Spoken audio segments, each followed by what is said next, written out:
ডায়েরিতে স্বাগতম। গল্পটি ভিন্ন ধাঁচের, ভিন্ন প্লট নিয়ে তৈরি করা হয়েছে। গল্পটি পুরোপুরি না শুনে কেউ আগেই মন্তব্য করবেন না, এটা আমার অনুরোধ। আশা করছি গল্পটি আপনাদের ভালো লাগবে। আর গল্পের নাম শুনে হয়তো অনেকেই অনেক কিছু ধারণা করে।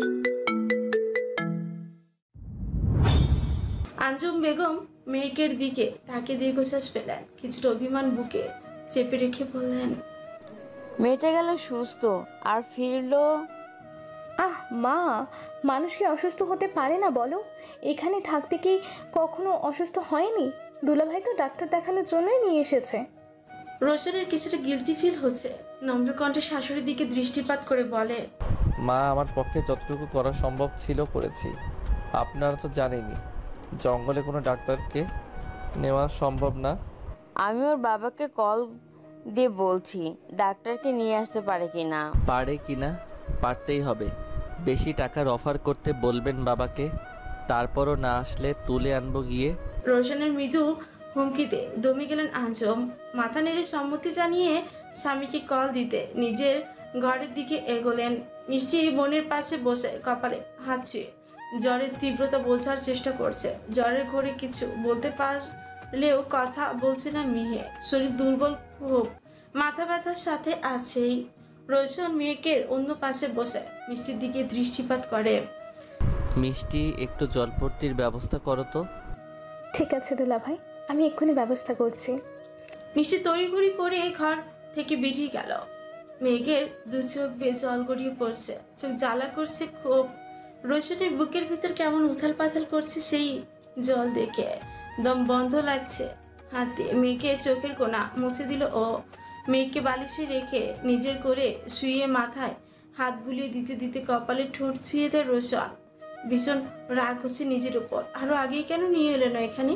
ভেবেছিল স্বাভাবিক জ্বর, প্যারাসিটামল খেলেই ঠিক হয়ে যাবে, কিন্তু না, ঘটনা আলাদা। জঙ্গলের পরিবেশ তো মেঘ অভ্যস্ত না, সেজন্য হয়তো কিছু হয়েছে।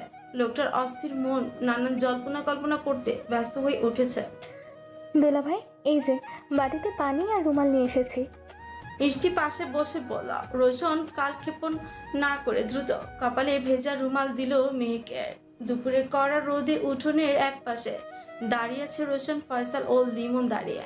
ঘরে মেহেককে ডাক্তার দেখছে। সিদ্দিক আহমেদ মোটা অঙ্কের টাকা পয়সা দেওয়ার কথা বলে অবশেষে গ্রামের সবচেয়ে বড় ডাক্তার সিরাজুল ইসলামকে নিয়ে এসেছেন।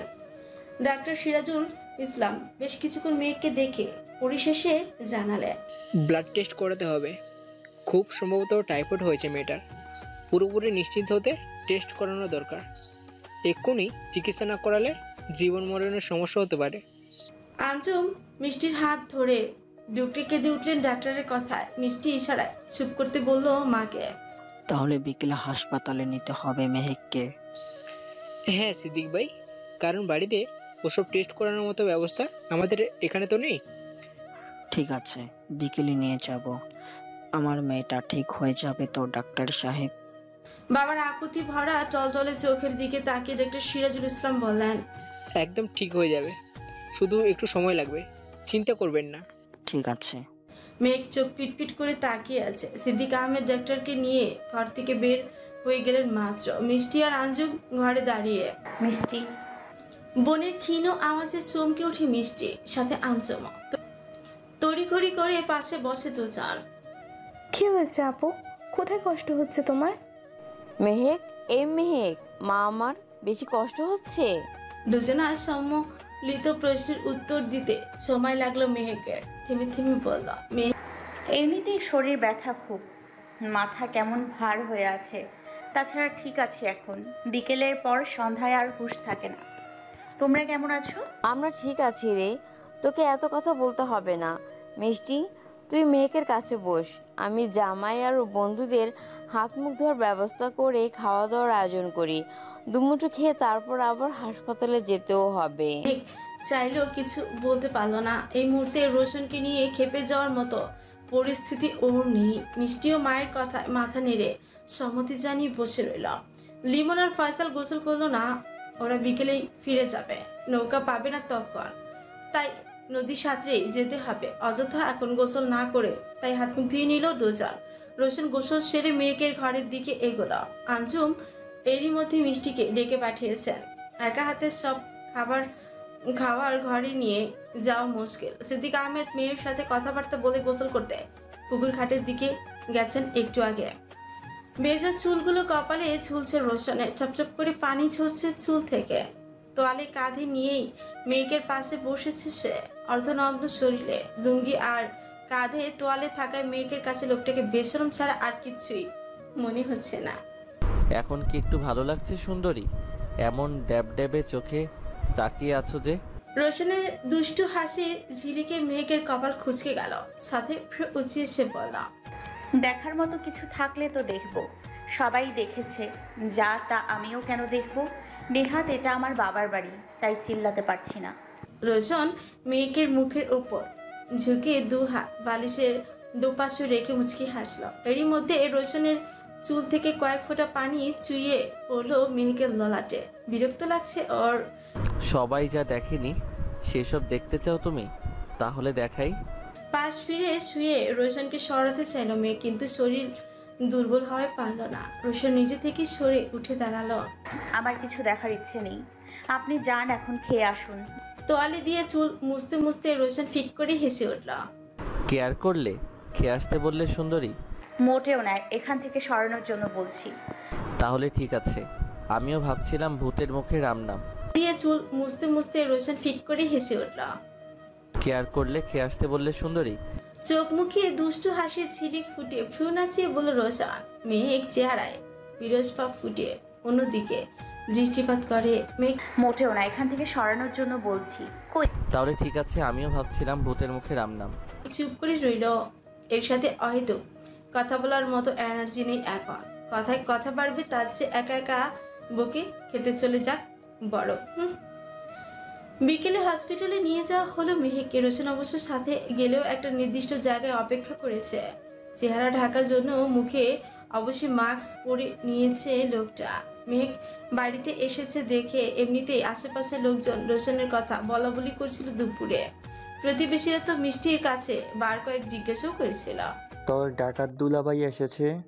মিষ্টি অবশ্য কৌশলের কথা এড়িয়ে গেছে, তবুও সাবধানে থাকতে হয়। জীবনে এই প্রথম নিজের এই কাজকর্মের জন্য বিরক্ত লাগছে রোশনের। নিজের স্ত্রী অসুস্থ, অথচ সাথে হসপিটালের ভেতরেই যেতে পারছেন না সে। এর চেয়ে অশান্তির আর কিছু আছে? না, রোশনের কাছে এর চেয়ে অশান্তির কিচ্ছু নেই আপাতত। মিষ্টি আর সিদ্দিক আহমেদ সাথে আছে মেয়েকে, তবু অস্থিরতা কমছে না রোশনের। অপেক্ষা করা কতটা তিক্ত তা হাড়ে হাড়ে টের পাচ্ছে। প্রায় 1 ঘন্টা পরে মেয়েকে দেখতে পেল রোশন। বাবা বোন মিলে মেয়েকে দৌড়ে দৌড়ে হসপিটাল থেকে বেরিয়ে আসছে। রোশন আর নিজের জায়গায় স্থির থাকতে পারল না। পকেট থেকে কালো রঙের সানগ্লাসটা চোখে পড়ে হনহনিয়ে এগিয়ে গেল সামনে। মিনিট 2-এর মধ্যে মেয়েকের সামনে গিয়ে দাঁড়ালো রোশন। জ্বর বেড়েছে বলে ভালো খেয়াল নেই ওর। একটু পর জ্বর আরো বাড়বে, বই কমবে না। আমি দেখছি। শ্বশুর আর শালিকাকে ইশারায় মেয়েকে ছাড়তে বলে কোলে তুলে নিল বউকে। সিদ্দিক আহমেদ দ্রুত পা চালিয়ে অটোরিক্সা ঠিক করতে চলে গেলেন। মিষ্টি রোশনের সাথে সাথে হাঁটছে। কি বললেন ডাক্তার? আর ওষুধ নিতে হবে না? ব্যতিব্যস্ত হয়ে উঠেছে রোশন। মিষ্টি ধীরস্থির ভাবে বলে, টাইফয়েড হয়েছে, ওষুধে কাজ হবে না এখন। ইঞ্জেকশন দিয়েছে, তবে সাথে আনুষঙ্গিক কিছু ওষুধ আছে। বাবা গাড়ি ঠিক করে আমাদের আগে পাঠিয়ে দিয়ে তারপর হয়তো ওষুধ কিনবে। বুঝতেই পারছেন, আপনাকে কেউ চিনে ফেললে মহা ঝামেলা হবে। মিষ্টির কথায় কোনো ভুল নেই, সবকিছু বুঝতে পারছে রোশন। তাই মাথা নেড়ে সম্মতি জানিয়ে চুপচাপ হাঁটতে লাগলো। এরই মধ্যে সিদ্দিক আহমেদ ইশারায় একটা অটোরিক্সার দিকে এগোতে বললেন মিষ্টিকে। মিষ্টি রোশনকে ইশারা করতে মেহেককে নিয়ে সেদিকে গেল। আজকের ইঞ্জেকশন করে দিয়েছে ডাক্তার। 7 দিন ইঞ্জেকশন নিতে হবে, পাশাপাশি নিয়ম মাফিক চলাফেরা করতে হবে। আঞ্জুম বেগমের সহায়তায় মিষ্টি মেয়েকে শরীর মুছিয়ে দিয়েছে। ঘেমে নিয়ে থাকলে সমস্যা। রাতের খাওয়া দাওয়া শেষে ঘরে এসে দাঁড়িয়েছে রোশন। আজকের থেকে গেলেও কালকে অবশ্যই জঙ্গলে ফিরে যেতে হবে তাকে। কিন্তু কিভাবে কথা না বলে দেখা না করে থাকবে? এমন একটা অবস্থা, জঙ্গলে নেটওয়ার্কও খুব স্লো। বিরক্ত লাগছে সব কিছু। কই? মেয়েকের দিকে দৃষ্টিপাত করতে অস্থির হয়ে উঠল রোশন। মেয়েটা জ্বরের ঘরে কিছু একটা বলছে। রোশন দ্রুত এগিয়ে মেয়েকের পাশে বসলো। মেয়েটার চোখ মুখ এই কয়দিনে কেমন হয়ে গেছে, ঠোঁটগুলো কেমন ফ্যাকাশে, চোখের নিচে কালচে দাগ, শুকিয়ে গেছে শরীরও। মেয়ে কি খুঁজছো সুন্দরী, কি লাগবে বলো? পিটপিট করে রোশনের দিকে তাকিয়ে আছে। ম্লান হেসে একটা হাত রোশনের গালে রাখলো। চমকালো রোশন। পরক্ষণই মনে হলো সবকিছু তো ঘোর। এত খেয়াল কেন রাখো বজ্জাত লোক? থেমে থেমে শুধালো মেয়ে। রোশন ঠোঁট কামড়ে মুচকি হাসল। এবার সত্যি সত্যি তার ডাকাত রানী তার সাথে কথা বলছে। তবে স্বাভাবিক থাকলে এইসব কখনোই বলতো না সে। বিষয় নিশ্চিত সে। প্রিয়তমার পাশে বালিশে মাথা রেখে শুয়ে বলল রোশন। বজ্জাত লোক সেজন্য?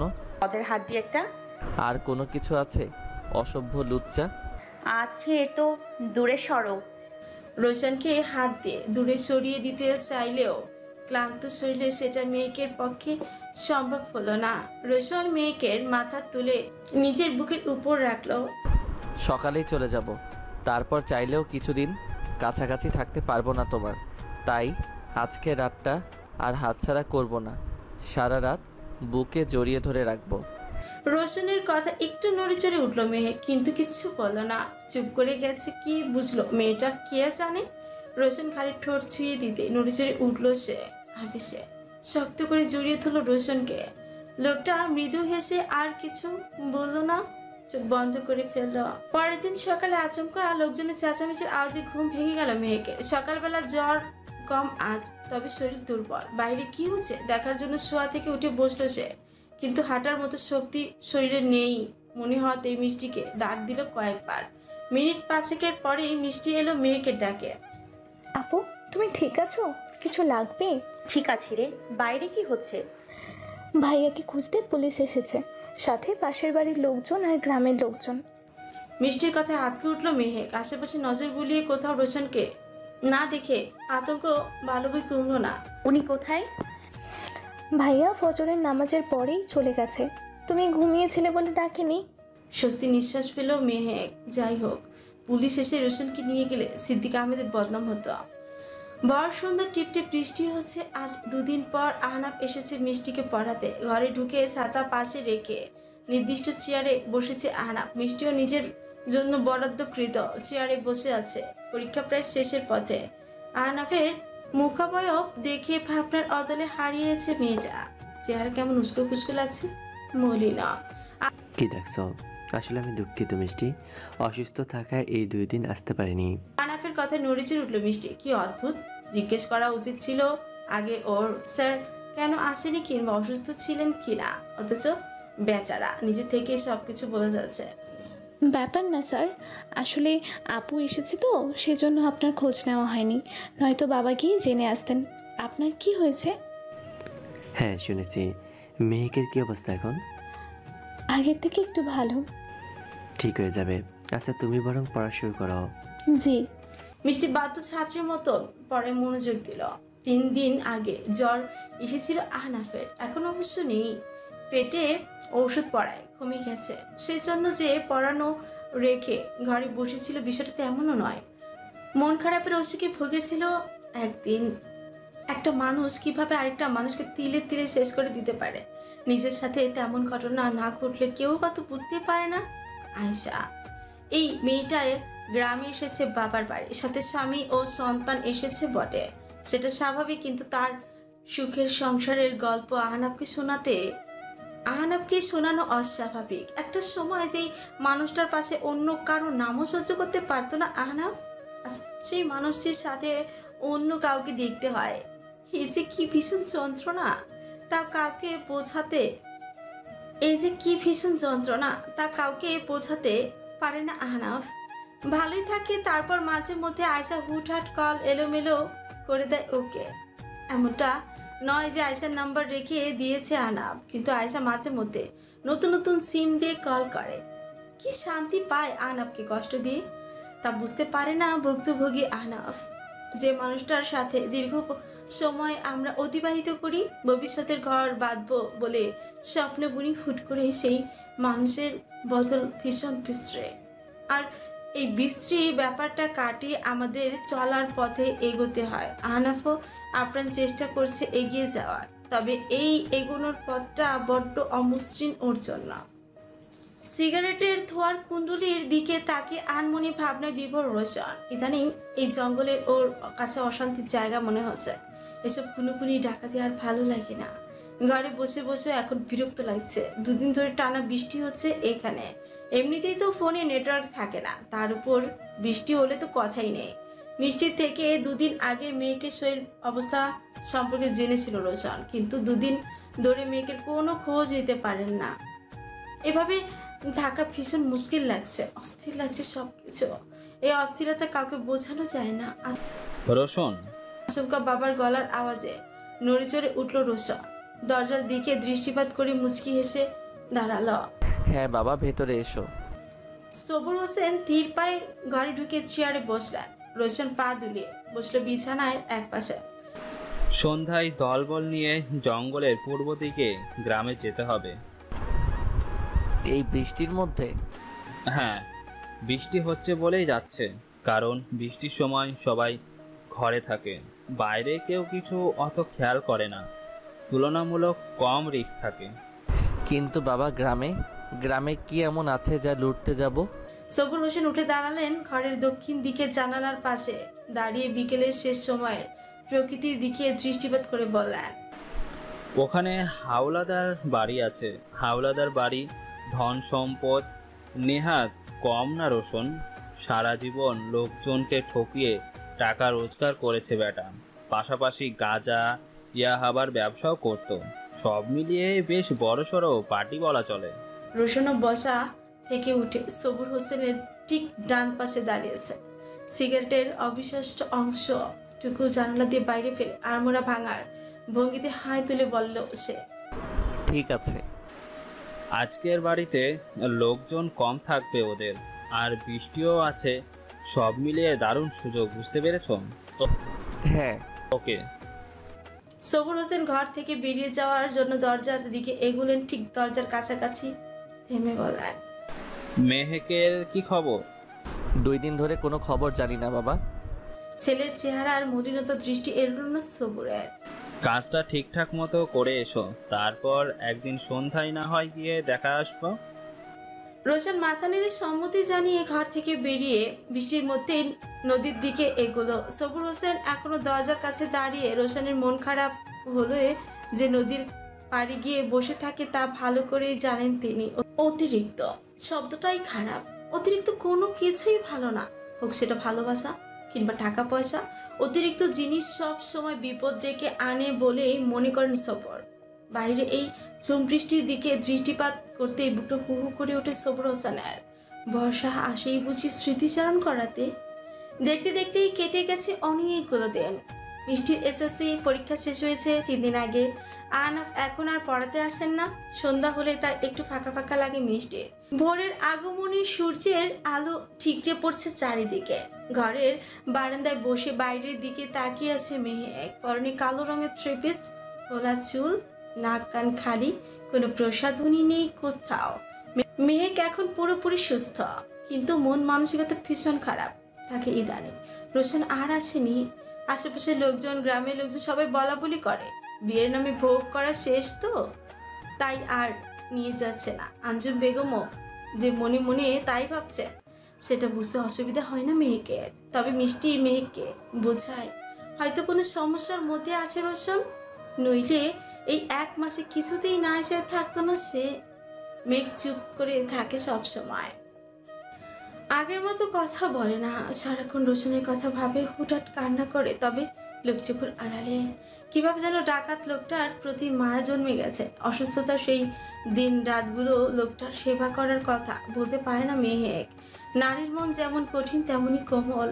যে মানুষটাকে 2 চোখে দেখতেই পারতো না, আজ এই দিনই এসে তাকে একবার দেখার জন্য অস্থির হয়ে থাকে মেহেক। শুধু জানতে ইচ্ছে করে কেন কেন এভাবে জোর করে মায়া জড়িয়ে ছেড়ে গেল লোকটা। নাকি মানুষ এমনই মায়া বেঁধে ছেড়ে যায়। মেহেক, এই মেহেক, ভাত খেতে আয়। আঞ্জুম বেগমের ডাকে ভাবনার ছেদ ঘটে ওর। খেতে ভালো লাগে না, শরীরে কেমন একটা অবসাদ।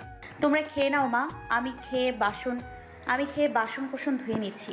প্রতি উত্তরে কিছু বলল না আঞ্জুম বেগম। মেহেক বসে রইল আবারও আনমনে। সিদ্দিক আহমেদ বড় মেয়েকে নিয়ে ভীষণ চিন্তায় থাকেন। এদিকে মিষ্টিকে বিয়ে দিবে বলে উঠে পড়ে লেগেছেন আঞ্জুম। কয়েকদিন আগেই একটা ভালো সম্বন্ধ এসেছিল, মোটামুটি কথা বলে রেখেছে মিষ্টির মা, কিন্তু সিদ্দিক রাজি নন বলে পুরোপুরি কথা এগোতে পারছে না। মিষ্টি তো চাইলেও না করতে পারে, কিন্তু কারণ নিজের কৃতকর্মের জন্য বাবা মায়ের মুখের ওপর কথা বলতেও লজ্জা লাগে এখন। তাই তাদের কথা মতো বাকি জীবন চলবে বলে ঠিক করেছে। কিন্তু ওর খুব ইচ্ছে ছিল অন্তত গ্র্যাজুয়েশন শেষ করবে। তুমি কেন আপত্তি করছো মিষ্টির বাবা? মেহেকের ওই অবস্থা, মিষ্টিরও একটা অতীত আছে। এর মধ্যে যদি মেয়েটার জন্য একটা ভালো সম্বন্ধ পেয়েও হাতছাড়া করি, তা কি হয় বলো? স্বামীর প্লেটে আরেক চামচ মাছের ঝোল দিয়ে বলেন আঞ্জুম। দুপুরে খাওয়া দাওয়া চলছে। মিষ্টি আগের খেয়ে দিয়ে নিজের ঘরে চলে গেছে। মেহেক খাবে আসরের আগে করেই চলছে এখন ওর দিনকাল। মিষ্টির মা, তোমার কি মনে হয় না মিষ্টির মতামত নেওয়ার দরকার? ও তো বিয়ে করতে চায় না এখন। ওর কথা বাদ দাও তুমি। আমি মোটামুটি কথা বলে দেখেছি, তুমিও মত দিয়ে দাও। মেয়েটার বিয়ে হলে একটু বাঁচি, লোকের কথা শুনতে আর ভালো লাগে না। কিছুটা রাগান্বিত স্বরে বলেন আঞ্জুম। সিদ্দিক আহমেদ দীর্ঘশ্বাস ছেড়ে হাত ধুয়ে উঠে দাঁড়ালেন। তোমার যা ভালো মনে হয় তাই করো। যদি মনে হয় বিয়ে দিলেই শান্তি, তবে তাই করো, কিন্তু দেখে শুনে নিও ভালো করে। সবকিছু জেনেও কেন ওনারা বিয়েতে এত আগ্রহী সেটাও সন্দেহের বিষয়।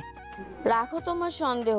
মিষ্টির বিষয়ে কেউ তো সব কিছু জানে না, আর জানবেও না। মেহেকের কথা আলাদা, কে জানে মেয়েটার কপালে কি আছে। মেয়েকের কথা উঠতে বুকটা কেমন মোচড় দিয়ে উঠলেন সিদ্দিকের। সত্যি তো, এভাবে তো জীবন চলবে না।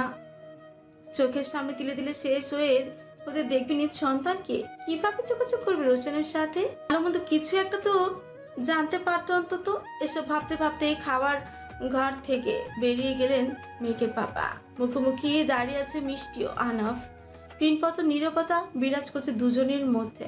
এই ভর সন্ধ্যায় লোকটা হঠাৎ বাড়ির সামনে দেখা করতে কেন এলো বুঝতে পারছে না মিষ্টি। পাশের বাড়ির টোটনকে বলে মিষ্টিকে বিকেলে খবর পাঠিয়েছিল আহনাফ, কিন্তু মিষ্টির মনে অন্য ভাবনা। কি এমন কথা যে বাড়িতে গিয়ে বললে যেত না? নীরবতা ভেঙে আহনাফ নিজেই বলে উঠল, মিষ্টি। জি স্যার। কিছু কথা জিজ্ঞেস করতে ডেকেছি তোমাকে। তোমার যা বলার মন থেকে বলবে সব কিছু। যদি অনুমতি দাও বলবো। মিষ্টি কিছুটা অবাক হলো। কি এমন কথা জিজ্ঞেস করবেন যার জন্য অনুমতি চাইছেন স্যার? জি বলুন। শুনেছি তোমার বিয়ের কথাবার্তা চলছে, মানে বেশ এগিয়েছে। তুমি কি বিয়েতে রাজি? পরিবারের লোকজনের কথা ভেবে রাজি, তবে পরিস্থিতি স্বাভাবিক থাকলে এখন বিয়ে করতাম না। পাত্র হিসেবে কি তাকে খুব পছন্দ হয়েছে? কোথা থেকে কি বলছে লোকটা? কথার আগামাতে কিছু খুঁজে পেল না মিষ্টি। আমি ছেলের ছবি দেখিনি, বাবা মা যাকে বলবে তাকেই বিয়ে করছি, এতটুকুই। আমার পছন্দের কিছুই নেই। মিষ্টি সোজা সাপটা উত্তর আহনাফ উপনীতা ছাড়া বলে ফেলল, তাহলে আমি যদি তোমার বাবা মাকে বিয়ের জন্য রাজি করাই, পাত্র হিসেবে আমাকে মেনে নেবে? আহনাফের এমন প্রস্তাবে চমকালো মিষ্টি। শুকনো ঠোক গিলে চোখে চোখ রাখলো সে। না মজা করার লোক স্যার নন, কিন্তু উত্তর? আহনাফের প্রশ্নের জবাবে মিষ্টি চুপ করে থাকার ফের বলে উঠল আহনাফ। মিষ্টি গলার খাকারি দিয়ে বলে, বাবা মা যা চাইবেন তাই হবে। মাকে বলেছিলাম অনেক করে, উনি বুঝেননি আমার যন্ত্রণা। আমাকে বলো তোমার কি কষ্ট যন্ত্রণা। আমি মাঝে মধ্যে খেয়াল করতাম তোমার কিছু একটা হয়েছে, এবং সেটা বেশ গাঢ় কিছু। মিষ্টি দীর্ঘশ্বাস পেল। সেসব দিনগুলোর কথা ভাবতেই ভয় কেঁপে উঠল একবার। আহনাফের নজর এড়ালো না তা। হ্যাঁ বলবো, আমি চেয়েছিলাম আমার যার সাথে বিয়ে হোক সে যেন আমার সবটা জানে, কিন্তু মায়ের জন্য বলতে পারিনি পাত্রপক্ষের কাউকে, কিন্তু আপনাকে বলবো অবশ্যই। আহনাফ অধীর আগ্রহে তাকিয়ে আছে মিষ্টির দিকে। মিষ্টির বলতেই থাকলো প্রথম থেকে সবকিছু, কিভাবে বাড়ি থেকে বের হয়েছিল, কিভাবে অন্ধকার গলিতে সময় কেটেছে, এবং কিভাবে আবারও গ্রামে ফিরে এসে সব কিছু। আহনাফ শুধু কথাগুলো শুনে অবাক হচ্ছে। এই মেয়েটার সাথে এত খারাপ কিছু ঘটে গেছে, অথচ কারোর সাথে মন খুলে কথাও পর্যন্ত বলতে পারিনি মিষ্টির চোখ থেকে নোনা জলের ফোয়ারা বইছে। সেই দিনগুলোর স্মৃতি আজও ক্ষত বিক্ষত করে দেয় মিষ্টিকে। আহনাফের হুট করে ভীষণ মায়া হচ্ছে মিষ্টির জন্য। কি ভেবে যেন আলগোছে বুকে জড়িয়ে নিল মেয়েটাকে। মিষ্টিও কিছু না ভেবে আহনাফের বুকে মাথা রেখে ফুপিয়ে কেঁদে উঠল। মাথায় হাত বুলিয়ে দিতে দিতে দীর্ঘশ্বাস ফেললো আহনাফ নিচেও। সত্যি প্রত্যেকটা মানুষের জীবনের গল্প আজ তো একটা উপন্যাস, আবার বলতে গেলে এক এক এর অধিক উপন্যাসের চিত্ররূপ। মেহেক মা, কি করছিস? ঘরের দরজায় দাঁড়িয়ে শুধালেন সিদ্দিক আহমেদ। রাতের খাওয়া দাওয়া শেষে নিজের বিছানায় বসে আছে মেহেক। বসে বসে রোশনের কথাই ভাবছিল মেয়েটা। হঠাৎ বাবার আগমনে ভাবনার ছেদ ঘটে। বসা থেকে দাঁড়িয়ে মৃদু হেসে বলে মেহেক। কিছুই না, ভেতরে এসো বাবা। সিদ্দিক আহমেদ মেয়ের কথা মতো ঘরে প্রবেশ করে চেয়ার টেনে বসলেন। দাঁড়িয়ে মেহেক। কেমন একটা থমথমে পরিবেশ। মেয়ের নীরবতা ভালো লাগে না ওনার। তাই সিদ্দিক আহমেদ সিদ্ধান্ত নিয়েছেন আগামীকাল সকালে যেভাবে হোক জঙ্গলে যাবেন, তাতে যা হয় হোক। মেঘ, আমি ঠিক করেছি, সকালে রোশনের খোঁজে যাব। একদম না বাবা, তোমাকে ওদের দলের সবাই চিনে না। নদীর পাড়ের লোকজন তোমাকে দেখা মাত্র গুলি করবে। তাহলে কি করব বল? এইভাবে তোকে দেখতে ভালো লাগে না আমার। ছেলেটা তোর খুব খেয়াল রাখতো বলেই মনে হয়েছিল, হঠাৎ কি হলো? দীর্ঘশ্বাস ছেড়ে বিছানায় বসলো মেঘ। বাবার চোখে চোখ রেখে শান্ত কণ্ঠে বলল। আমি যাব বাবা, অনেক ভেবেছি এতদিন। এভাবে ঘরে বসে চিন্তা করার থেকে গিয়ে একবার দেখা দরকার। বেশ, তুই যেহেতু ওদের পরিচিত তাই একটু হলেও চিন্তা কম হচ্ছে। আমি তোর জন্য গাড়ির ব্যবস্থা করে দিব, সকালে নদীর পাড়ে পৌঁছে দিবে। মেঘ মাথা নেড়ে সম্মতি দিল। সিদ্দিক আহমেদ আরো কিছুক্ষণ সংসারের কথা, মিষ্টির বিষয় কথাবার্তা বলে ঘর থেকে বেরিয়ে গেলেন। মেঘের সামনে আগামীকাল এক নতুন লড়াই। জানে না কি আছে কপালে, কি হয়েছে রোশনের, কোনো বিপদ আপদ নাকি মতিভ্রম। বিদ্যুৎ নেই অনেকক্ষণ, তাই গরমে অতিষ্ঠ হয়েছে এপাশ ওপাশ হচ্ছে মিষ্টি। তাছাড়া সন্ধ্যার পর ঘটনার পর থেকে রিপিট সন্ধ্যার ঘটনার পর থেকেই মিষ্টির অস্থির লাগছে। সত্যি সত্যি আনাফ স্যার ওকে বিয়ে করবে, কিন্তু স্যারকে বিয়ে বয়সের এত পার্থক্য কি মেনে নেবেন মিষ্টির পরিবার? আর ওভাবে হুট করে জড়িয়ে ধরা কেন যে ধরলো তখন সেসব ভেবে লজ্জা রাগে অসহ্য লাগছে মেয়েটার। কিন্তু এতদিন স্যার যখন বিয়ে করেননি তার পেছনেও নিশ্চয়ই কারণ ছিল। থাক কারণ, সবার জীবনেই তো একটা অতীত থাকে। তাই অতীতকে সামনে রেখে ভবিষ্যতের দিকে এগিয়ে যেতে হবে। মা তুমি? মায়ের আগমনে হকচকিয়ে গেল মিষ্টি। চার্জার ফ্যান নিয়ে এসেছেন উনি। মিষ্টির পাশে ফ্যানটা রেখে সেটা চালু করে দিলেন। গরম তো ঘুমাতে পারবি না, সেজন্য তোর বাবাকে বলে গতকাল এটা কেনালাম। সামনে তোর বিয়ে, ঠিক মতো না ঘুমালে চেহারায় ছাপ পড়বে। আর শোন, পরশু পাত্রপক্ষ আসবে আনুষ্ঠানিক তোকে দেখতে। মায়ের কথা কি বলবে ঠিক বুঝে উঠতে পারছে না। আহনাফ স্যারের কথা কি বলা উচিত? না, উনি বলবেন। আচ্ছা মা। মিষ্টির মা আর কালক্ষেপণ না করে স্থান ত্যাগ করলেন।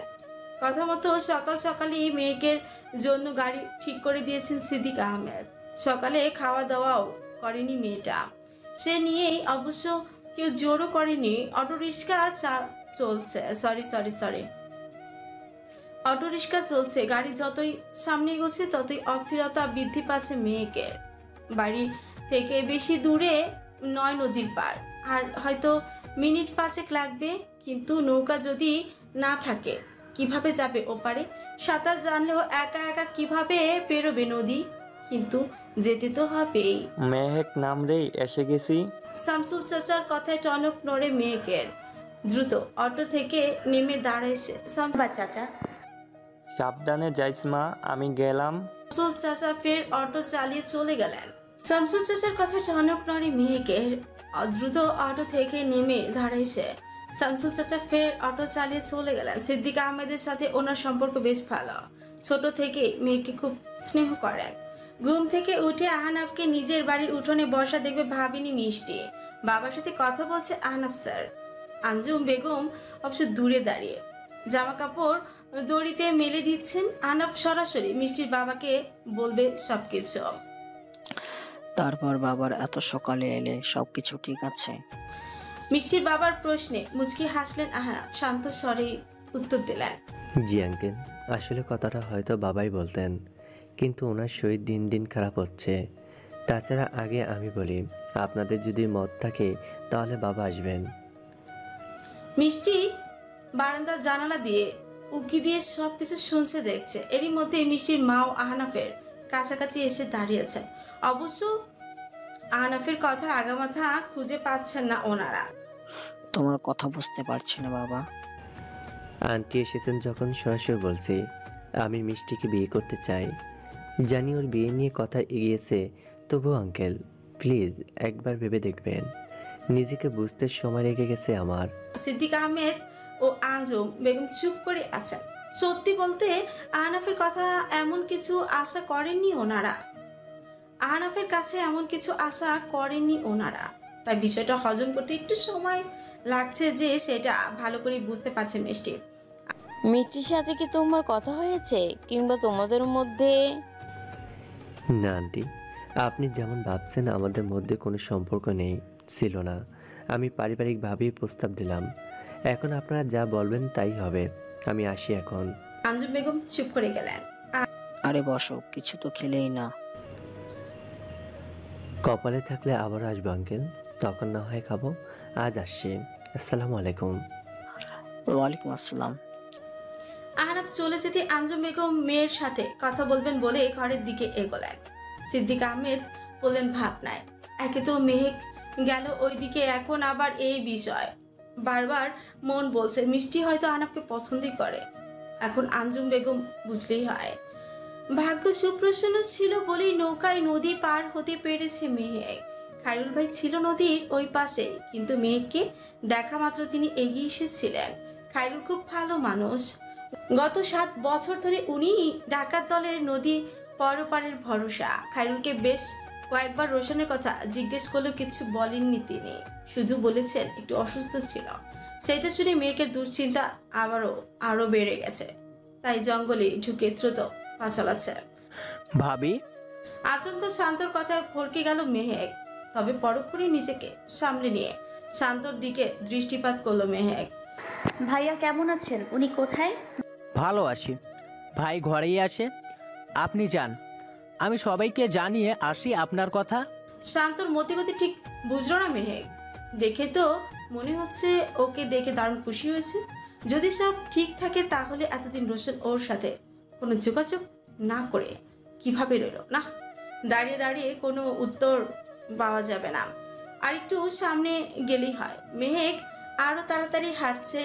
এখন কি হচ্ছে কিছুই বোধগম্য হচ্ছে না ওর। তাহলে সবকিছুই শুনেছিস তুই? মায়ের গম্ভীর কথাবার্তায় সবকিছু এলোমেলো হয়ে যাচ্ছে মিষ্টির। জানালার পাশে দাঁড়িয়ে থাকতে দেখেই কি এই প্রশ্ন করলো মা। হ্যাঁ মা। তুই কি আহনাফকে পছন্দ করিস মিষ্টি? প্রশ্নগুলো ভীষণ অদ্ভুত লাগছে মিষ্টির কাছে। হ্যাঁ বললে রাগ করবে নাকি না বললে? সত্যি বলতে আহনাফের প্রতি তো কোনো অনুভূতি নেই ওর। তবে অচেনা কাউকে বিয়ে করার চেয়ে পরিচিত মানুষকে বিয়ে করা সহজ। তার উপর সে যখন ওর অতীত জেনেও সবকিছু মানতে রাজি, সেখানে তাকে অপছন্দ করার জায়গা নেই। যদি বলো দুজনের মধ্যে কাকে পছন্দ, তবে আহনাফ স্যারের কথা বলবো, কিন্তু আলাদা করে কোনো অপছন্দ বা পছন্দের বিষয় নেই মা।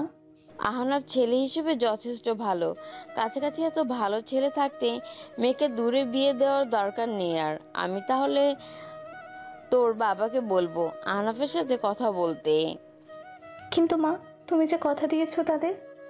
মেয়ের মাথায় হাত বুলিয়ে দিলেন আঞ্জুম। চমকে উঠল মিষ্টি। কথা দেওয়া থেকেও আমার কাছে তোর খুশি আগে মিষ্টি। সবকিছু বাদ দিয়ে এখন ভাত খেতে যা, অনেক বেলা হলো। আহ্লাদে মাকে জড়িয়ে ধরে আঞ্জুমে হেসে আগলিয়ে রাখি মেয়েকে।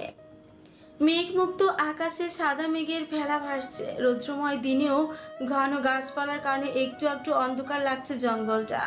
হন্তদন্ত হয়ে অবশেষে কাঙ্ক্ষিত জায়গায় এসে স্থির হয়ে দাঁড়িয়েছে মেহেক। ঘরের দরজা খোলা, বুকটা কেমন ধুকপুক করছে অজানা আশঙ্কায়। ভেতরটা অস্থির লাগছে ওর। রোশন কি ঘরেই আছে? হ্যাঁ আছেই তো। শান্ত তো তেমনটাই বললো। না, এভাবে দাঁড়িয়ে থেকে কোনো লাভ নেই। মেঘ গুটি গুটি পায়ে ঘরের দিকে এগোলো। ঘরে প্রবেশ করে দৃষ্টি বুলালো বিছানার দিকে। চোখের উপর হাত রেখে এক পা উঁচু করে শুয়ে আছে রোশন। রোশনকে এভাবে শুয়ে থাকতে দেখে মুহূর্তে মেজাজ বিগড়ে গেল মেঘের। যার জন্য এতদূর ছুটে এলো, কোনো বিপদ হলো কিনা দেখতে সে এমন আরামসে শুয়ে আছে। আচমকা মেঘের কণ্ঠস্বর শুনে পিঠে চমকে উঠল রোশনের। দ্রুত চোখের উপর হাত বাহ! আচমকা মেঘের কণ্ঠস্বর শুনে পিলে চমকে উঠেছে রোশনের। দ্রুত চোখের উপর থেকে হাত সরিয়ে সামনে দৃষ্টিপাত করতে বিধ্বস্ত মুখখানা নজরে এলো, কিন্তু রোশনকে কিছু বলার সুযোগ না দিয়ে মেঘ বলতে লাগলো, কি অবাক হলেন? না না না, অবাক কেন হবেন? আমার আসাতে আপনার তো কিছু যায় আসে না। কেন আসবে যাবে? আমি তো আপনার খামখেয়ালিতে বিয়ে করা বউ। খেয়াল হতেই সেই বউ নাই করে দিয়েছেন। একটা মেয়ে আপনার চিন্তায় প্রতিদিন প্রতি ঘন্টা তরপাচ্ছিল, আর আপনি এখানে নিজের মতো করে আরামসে জীবন কাটাচ্ছেন। বাহ, সুন্দর, একেবারে চমৎকার। রোশন অবাক হয়ে মেয়েকে কথাগুলো কেবল শুনে যাচ্ছে, শোয়া থেকে ওঠেনি পর্যন্ত। সেটা দেখে মেয়েকে রাগ যেন তরতর করে বৃদ্ধি পাচ্ছে। মেয়েটা একটু দম নিয়ে ফের বলতে শুরু করলো, কি দরকার ছিল আমার বাড়িতে গিয়ে আজারে ঢং করার? সবাইকে এটা কেন দেখিয়েছেন আপনি আমার দিওয়ানা? আমি আপনার ভালোবাসা, প্রাণ, আরও কত কিছু ভোগ করার জন্য তো বিয়ে করেননি। চাইলে সেটা এমনি পারতেন, তাহলে কেন কেন? মেয়েকে চিৎকার চেঁচামেচিতে এর মধ্যে ঘরের বাইরে এসে দাঁড়িয়েছে শান্ত ও লিমন সহ কয়েকজন। মেয়েটার মাথায় যেন আজ আগুন জ্বলছে, চোখ থেকে পানি পড়ছে, অথচ রাগে ফুঁসছে। রোশন মৃদু হাসলো একবার। মেঘ এখনো দাঁড়িয়ে বকে যাচ্ছে। বাম কনুইতে ভর দিয়ে আস্তে আস্তে শোয়া থেকে উঠে বসলো রোশন। রাগের তীব্রতায় সেসব খেয়াল করেছে না মেঘ। মেঘকে শান্ত করতে এগিয়ে যাচ্ছে রোশন। মুখোমুখি দাঁড়াতে ফুসফিল মেঘের, সুন্দরী, তুমি তো বিতর্ক প্রতিযোগিতায় ফার্স্ট হওয়ার যোগ্যতা রাখো। এত কথা এক নাগাড়ে বলতে পারো, আগে তো জানতামই না। রোশনের কথায় আগুনে যেন ঘি ঢালা হলো।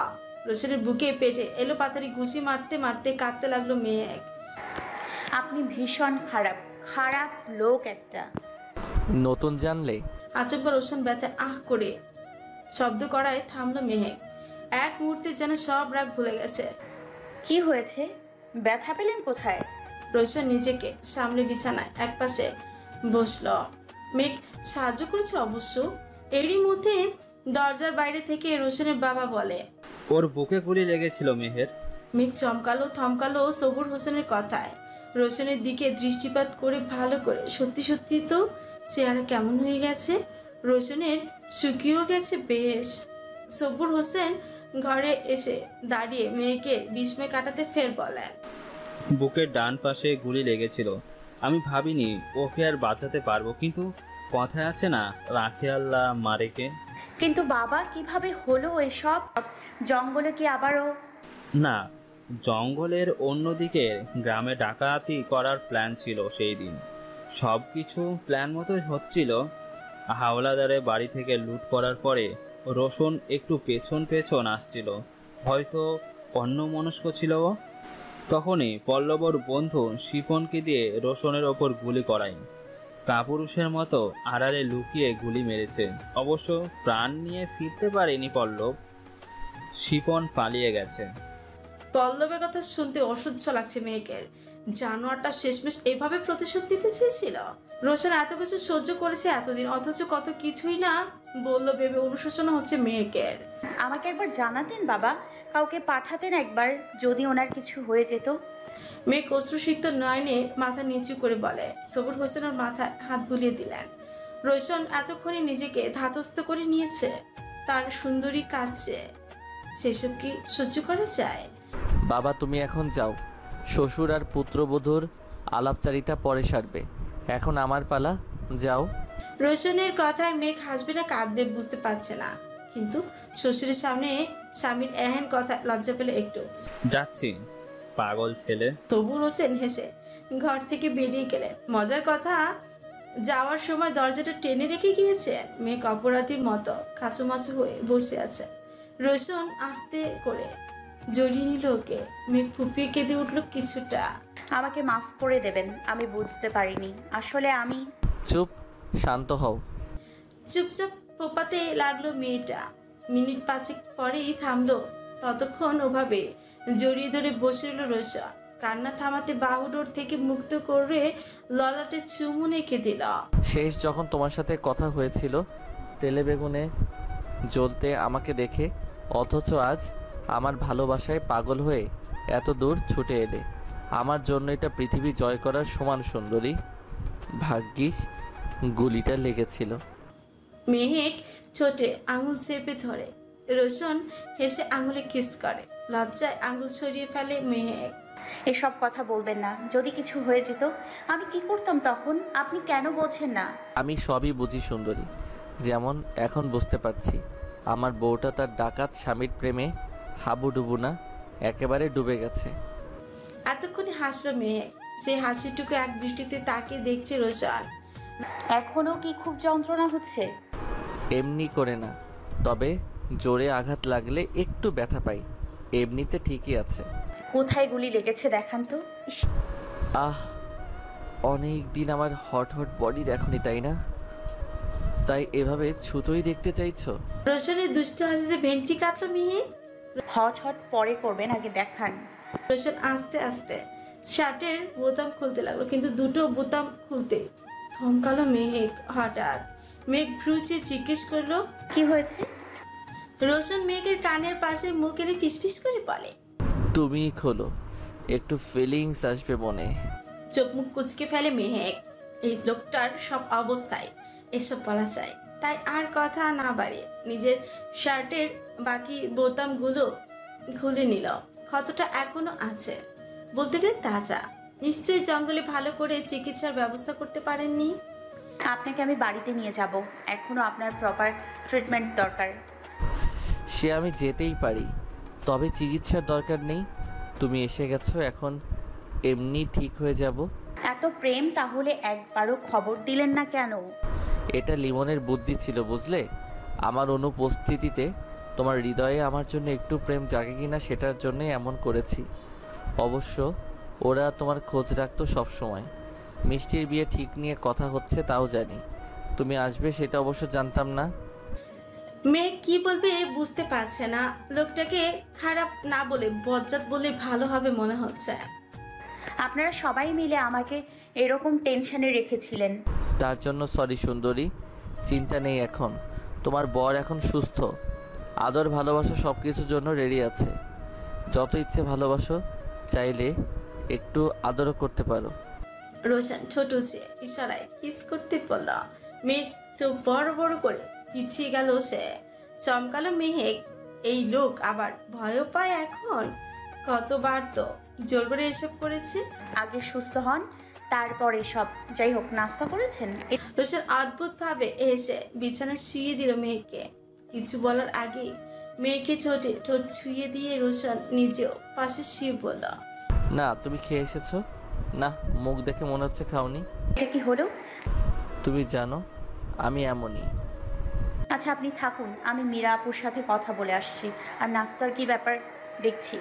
মেঘ শোয়া থেকে উঠে ঘর থেকে বেরিয়ে গেল। রোশন শুয়ে শুয়ে একা একা হাসছে। মনে হচ্ছে আজ জীবনের সবচেয়ে দামি জিনিসটা পেয়ে গেছে সে। তাহলে বাবাকে পাঠাবো আঙ্কেল? বাজারে চায়ের দোকানে মুখোমুখি বসে কথাটি বলে আহনাফ। সিদ্দিক নিজেই আহনাফকে ডেকেছিল। চা খেতে খেতে দুজনেই কথা বলছে এতক্ষণ। অবশ্যই, তোমার যখন সুবিধা তখনই বিয়ে হবে। তাহলে কি 5 বছর পর বিয়ে করা সম্ভব আঙ্কেল? আহনাফের এমন প্রশ্নে থতমত খেয়ে গেছে মিষ্টির বাবা। এত বছর কিসের জন্য অপেক্ষা করতে চাচ্ছে। হাতের চায়ের কাপটা বেঞ্চির উপর রেখে কৌতূহলী দৃষ্টিতে আহনাফের দিকে তাকালেন তিনি। কিন্তু কেন? মিষ্টি বলছিল গ্রাজুয়েশন শেষ করার পর ও বিয়ে করত। শুধুমাত্র আপনাদের জন্য এখন বিয়ে করতে রাজি হয়েছে।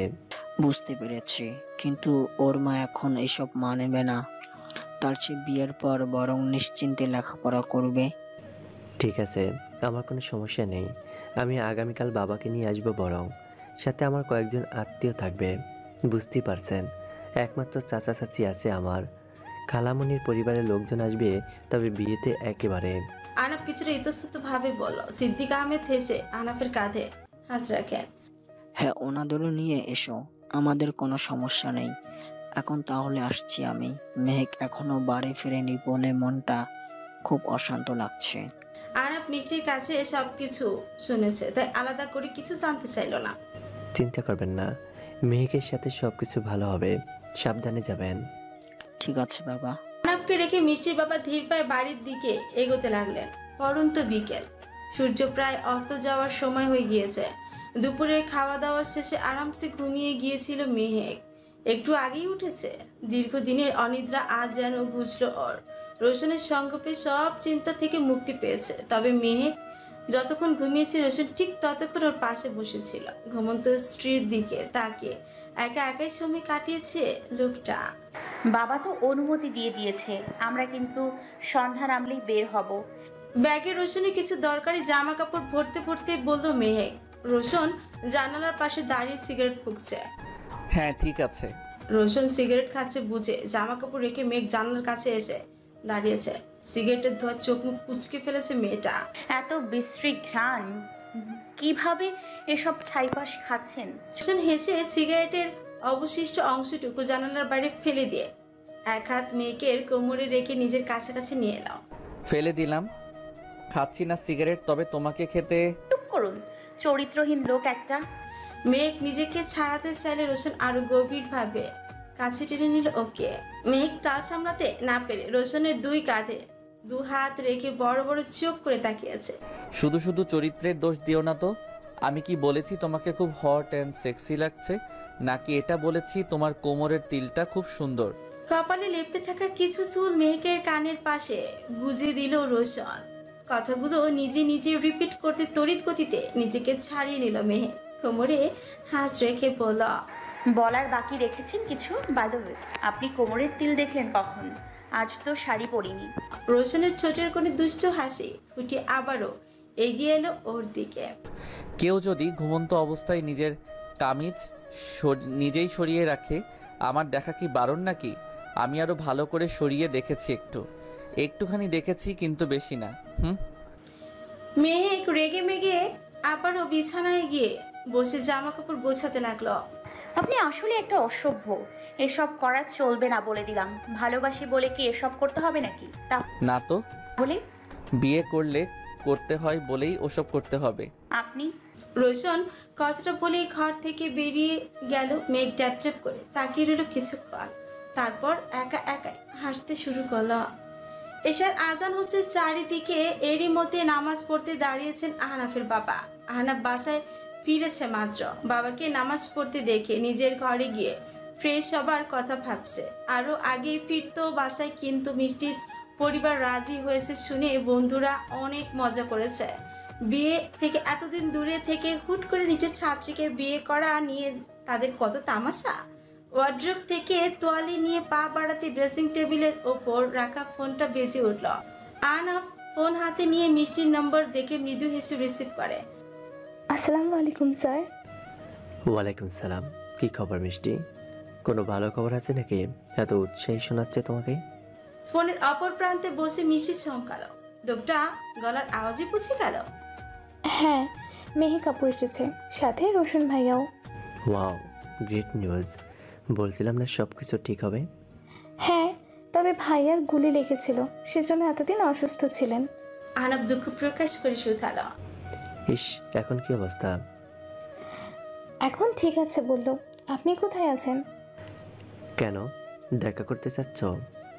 আচমকা আহনাফের প্রশ্নে হকচকিয়ে গেল মিষ্টি। এমনি জিজ্ঞেস করেছিল কথাটা, কিন্তু আহনাফ কি বলল? না, আচ্ছা পরে কথা হবে, রাখছি।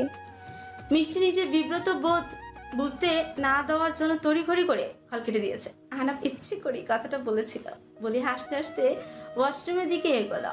ফ্রেশ হয়ে এসে বাবাকে সব কিছু খুলে বলেছে। চাচা চাচিকে কল দিয়ে আগামীকাল সকালে আসতে বলেছে আহনাফ। একমাত্র চাচা তো ভাই সাইমুম প্রবাসী, লেখাপড়ার পাঠ চুকিয়ে বছর 7 আগে কুয়েত পাড়ি জমিয়েছিল সে। সামনের বছর দেশে ফিরবে একেবারে, তারপর বিয়ে। গড়িতে রাত 9:10। রাতে রান্নার জন্য আয়োজন করছেন আঞ্জুম বেগম। মেহেকেও সাথে সাহায্য করছে। মিষ্টি রোশনের সাথে বারান্দায় বসে আড্ডা দিয়েছে। দুজনে বেশ মিলেছে। মেয়ে জামাই আসতে নিজেদের পালিত মুরগি জবাই দিয়েছেন আঞ্জুম। ঘরে পোলাওর চাল ছিল আগে থেকে। হুট করে যে রোশন আসবে তা তো সিদ্দিক আহমেদ জানতেন না। তাছাড়া পরিস্থিতি কেমন হয় সেসব নিয়েও চিন্তিত ছিলেন। সব মিলিয়ে তাই বাজার সদাই করা হয়নি আজ। মুরগির মাংস রান্না প্রায় শেষের পথে। মেঘ পোলাও সিদ্ধ হলো কতদূর সেটা চেক করছে। মা দেখো তো, পোলাও হয়ে গেছে মনে হয়। মেয়ের কথায় আঞ্জুম পাতিল থেকে চামচ দিয়ে কয়েকটা পোলাও উঠিয়ে দেখলেন, তারপর ব্যস্ত ও সমস্ত ভঙ্গিতে বললেন, হ্যাঁ হয়ে গেছে, চুলো থেকে উঠিয়ে রাখ একটু এখনই। মেঘ মায়ের কথা মতো কাজ করে এরই মধ্যে মিষ্টি এসে দাঁড়ালো রান্নাঘরের দরজার কাছে। রান্না হলো মা, আমার তো খিদে লেগেছে। আপা ভাইয়ারাও মনে হয় সেই। মেঘ হেসে বলল, তোরা দুজন আর একটু সময় হাওয়া খেতে থাক, এখনো মাংস হয়নি। আঞ্জুম বেগম মেয়েদের কথা শুনে মিটমিট করে হাসছে। মাংস হয়ে গেছে, কিন্তু মেহেক ইচ্ছে করেই মিষ্টিকে খাপানোর চেষ্টা করছে। ধর যাই তাহলে, ভাইয়ার সাথে গল্পই করি। আরে হয়ে গেছে রান্না, যা বাবাকেও ডেকে নিয়ে আয় তোদের সাথে, আমি খাবার বাড়ছি। বোনের কথা হাসতে হাসতে চলে গেল মিষ্টি। মেহেক ও আঞ্জুম খাবার দাবার খাওয়ার টেবিলে নিয়ে যাচ্ছে। শাশুড়ির হাতের রান্না তো জোস। বিছানায় বসে বলল রোশন। মেহেক চেয়ারে বসে চুল বিনুনি করছে। হ্যাঁ, মায়ের হাতের রান্না খুব মজাদার হয়। মায়ের কাছ থেকে শেখো একটু। সিগারেট ঠোঁটের কোণে গুজে সুকটান দিচ্ছে রোশন। মেহেক ফ্রু উঁচিয়ে বলল, আমি কি রান্না করতে জানি না? হ্যাঁ, কিন্তু মায়ের মতো তো না। তা ঠিক, সবার রান্না তো একরকম হয় না। তুমি রাগ করছো না কেন সুন্দরী? মেঘ মুচকি হেসে বসা থেকে উঠে বিনুনি পেছনে ফেলে মশারি টানাতে লাগলো। রাগ করবো কেন? এই যে তোমার রান্না মায়ের থেকেও ভালো হওয়া সত্ত্বেও আমি খারাপ বললাম। আপনার কি আমাকে পাগল মনে হয়, নাকি মিষ্টির মতো ছোট? কিছু কিছু বলে খেপানো যাবে নাকি আমাকে? রোশন হেসে মেয়েকে ডান হাত ধরে হ্যাচকাটানে নিজের বুকের উপর শুইয়ে দিল। মশারির এক কোনো এখনো টানানো হয়নি। মেঘ হাতকে উঠে লো হঠাৎ। আরে কি করছেন? বুকে লেগে যাবে তো। কিন্তু কিচ্ছু হবে না। মশারি। চুলোই যাক তোমার মশারি, আগে আসো প্রেম করি। মেঘ মোটেও রোশনের ডাকে সাড়া দিল না। এক প্রকার জোরাজোরি করে নিজেকে ছাড়িয়ে নিয়ে মশারি বাকি অংশ টানাচ্ছে এখন। হতাশ হলো রোশন, মুখটা প্যাঁচার মতো করে শুয়ে আছে। প্রেম করার বয়স এখন নেই, তাছাড়া আপনার সাথে প্রেম করতে আমার খুব আপত্তি। মেঘ রোশনের বিপরীত দিকে ফিরে শুয়ে বলল কথাটা। চমকালো রোশন। এমন সিরিয়াস হয়ে কেন কথা বলছে সুন্দরী? কিসের আপত্তি শুনি? পেছন থেকে কোমরে হাত রেখে শুধালো রোশন। আমার মনে আপনার প্রতি যতই ভালোবাসা জন্মাক, কিন্তু একটা ঘৃণার জায়গা থেকেই গেছে। আপনি একাধিক মেয়ের সাথে সময় কাটিয়েছেন এবং সেটা তাদের অনিচ্ছায়। সোজা কথায় জুলুম জেনা পাপ করেছেন। মেয়েকের বলা কথাগুলো বুকে বিঁধল রোশনের। মাঝে মধ্যে সত্যি সহ্য করা যায় না, ভীষণ তিক্ত লাগে। সত্যি তো আজ সাধু হলে তো একদিন সে এইসব করেছিল রোশন। কিন্তু মেয়েকে কি বলে সান্ত্বনা দিবে এখন? কিভাবে মানাবে? একজন স্ত্রীর পক্ষে এসব সহ্য করা নিশ্চয়ই সহজ ব্যাপার নয়। সুন্দরী, আমি অস্বীকার করছি না এসব। হ্যাঁ, আমি পাপ করেছি, কিন্তু বিশ্বাস করো তোমার সাথে দেখা হওয়ার পর আমি আর অন্য কাউকে স্পর্শ করিনি। কিন্তু তবুও আমার অন্যায় তাতে কমে না। যা করে ফেলেছি তা তো অস্বীকার করতে পারি না। তবে তুমি আমাকে দূরে সরিয়ে দিও না প্লিজ মেহেক, আমি শুধরে গেছি, বিশ্বাস করো। আচমকা রোশনের এমন আচরণে আশ্চর্য হলো মেহেক। লোকটা মেয়েকের দু হাত ধরে অনুরোধ করার ভঙ্গিতে কথা বলছিল। হঠাৎ কেঁদে উঠল যেন। মেয়েকেও শোয়া থেকে উঠে বসেছে। কি করছেন আপনি? কাঁদছেন? রোশনের কি যেন হয়েছে, বাচ্চাদের মতো ডুকরে কেঁদে উঠল সে। মেয়েকে শক্ত করে জড়িয়ে ধরে থেমে থেমে বলে, তুমি যাই করো শুধু আমাকে ছেড়ে যেও না সুন্দরী। ভয় জড়সড় হয়ে যাওয়ার মতো হয়ে গেছে রোশন। ভালোবাসার মানুষকে হারানোর ভয় কতটা প্রবল তা শুধু ভুক্তভোগী জানে। মেয়েকে আঁকড়ে ধরেছে রোশনকে। মায়া হচ্ছে লোকটার জন্য। শান্ত হন প্লিজ, আমি আপনাকে ছাড়বো না। মৃত্যু আপনার বুকেই থাকবো। শুধু আমার মনের অস্বস্তি বলুন আর ঘৃণা বলুন, কাটতে একটু সময় লাগবে। ভালোবাসা আর ঘৃণা কখনো একত্রে থাকতে পারে সুন্দরী? তবে ঘৃণা আমি করি না আপনাকে, হয়তো এটা অন্য কিছু। রোশন কিছুটা ধাতস্থ হয়ে মেয়েকের ঘাড়ে আলতো করে ঠোঁট ছুঁয়ে দিয়ে বাহুডোর থেকে মুক্ত করে বলা, মেইন কথা তুমি আমাকে ছেড়ে না গেলেই হয়। ঘৃণা করো আর ভালোবাসো একরকম থাকলেই হলো। আমার ভালোবাসায় একদিন তোমার সব অভিমান, ঘৃণা বা অন্য কিছু বলো, সব ভুলিয়ে দেব।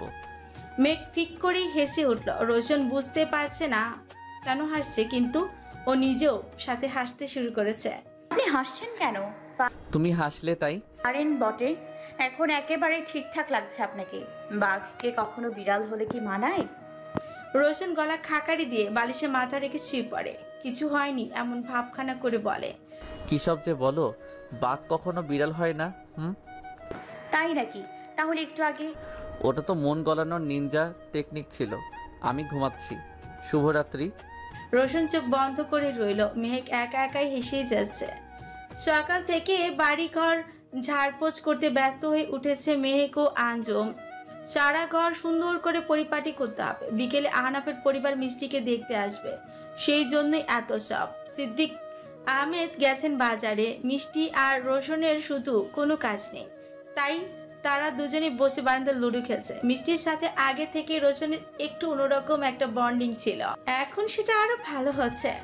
রোশন মিষ্টির প্রতি কৃতজ্ঞ। সেদিন যদি মিষ্টি ইশারায় ওকে জিম্মি করে মেহেককে বিয়ে করার কথা বিষয় ফোর্স না করতো, তবে ঝামেলায় পড়তো রোশন। মিষ্টি শুধু প্রথম থেকে চেয়েছিল মেহেক রোশনের হোক। ভাইয়া হবে না, কিন্তু বাটবাড়ি চলবে না। মিষ্টির তিরিক্ষি মেজাজে হেসে উঠল রোশন। মিষ্টির একটা গুটি এই নিয়ে 5 বার কেটে দিয়েছে রোশন। মেয়েটা কিছুতেই রোশনের সাথে পেরে উঠছে না, তাতেই যত রাগ করছে। আমি কই বাটপারি করলাম? তোমার গুটি বারবার আমার গুটির সামনে আসে কেন শালিকা? এত নিষ্ঠুরভাবে কিভাবে কেউ কারো গুটি কাটে? মিষ্টির কথায় রোশনের হাসির আওয়াজ আরো বৃদ্ধি পেল। মেহেক উঠানে কাজ করছিল, ওদের হাসাহাসি শুনে বারান্দার দিকে এগোলো। এখন যেভাবে কাটলাম, কি হয়েছে? এত শোরগোল কিসের? মেঘকে দেখেই মিষ্টি নালিশ জুড়ে দিল। দেখো না আপু, ভাইয়া কতবার আমার একটা গুটি খেয়ে যাচ্ছে। মেঘ মুচকি এসে রোশনের দিকে দৃষ্টিপাত করতে রোশন ঘাড় কাত করে একটু হাসলা। তোমার বোনকে বিয়ে কেন দিচ্ছে বলো তো? এতটুকু মেয়ে এখনো লুডো খেলতে গেলে রাগারাগি করে। আপু শোনো। মিষ্টি গাল ফুলিয়ে অন্যদিকে তাকিয়ে রইল। মেঘ এগিয়ে গেল ওর দিকে। একদম আমার বোনকে খেপানোর চেষ্টা করবেন না। মিষ্টি তুই চল তো আমার সাথে, আমি কাজ করব আর তুই দেখবি। মিষ্টি বোনের কথা মতো উঠে দাঁড়ালো। হ্যাঁ চলো আপু। দুই বোনের প্রস্থানে একা হয়ে গেল রোশন। তাও মিষ্টি ছিল এতক্ষণ, এখন কি করবে একা? আসরের নামাজের পরপরই পাত্রপক্ষ এসেছিল মিষ্টিকে দেখতে। অতিথি আপ্যায়নের সর্বোচ্চ চেষ্টা করেছে মিষ্টির পরিবার। আহনাফের পরিবারের সবাইও বেশ খুশি হয়েছে। হবু ছেলের বউকে আংটি পরিয়ে গেছে আহনাফের চাচি জাহানারা বেগম। সামনের শীতে বিয়ে, বলতে গেলে মাস 2 বাকি। কি দরকার ছিল বিয়েটাকে শীত পর্যন্ত টেনে নেওয়ার? সেটাই ঘরে বসে বসে ভাবছে আহনাফ। অবশ্য ভালোই হয়েছে, এই 2 মাসে মিষ্টির সাথে আরো ভালো করে চেনা জানা হবে, কথা হবে। ভালোবাসা হয়নি মিষ্টিকে, কিন্তু একটা মায়া ঠিকই জন্মেছে। একবার তীব্র ভালোবেসেও তো ঘর বাঁধতে পারেনি আহনাফ, তাই এবার ঠিক করেছে বিয়ের পরই ভালোবাসবে মিষ্টিকে। আহনাফ আসবো বাবা। জাহানারা বেগমের আগমনে নড়ে চড়ে উঠল আহনাফ। হাসি হাসি মুখে চাচির দিকে এগিয়ে গেল সে। আমার ঘরে আসতে তোমার অনুমতি লাগে ছোট মা? জাহানারা বেগম সহাস্য মুখে ঘরে ঢুকে বললেন, তা নয় বাবা, ছেলে মেয়ে বড় হলে তাদের তো একটা আলাদা জগৎ হয় বল। আমি এখন অবিবাহিত, সুতরাং আমার ঘরে ঢুকতে তোমার কোনো নক করার দরকার নেই। বজ্জাত ছেলে। চাচির কানমলা খেয়ে আও করে উঠল আহনাফ।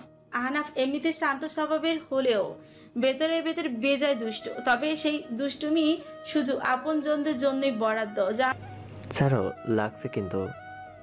আচ্ছা শোন, সাইমুম কল দিয়েছিল, বলল মাস 6 মধ্যে ফিরবে।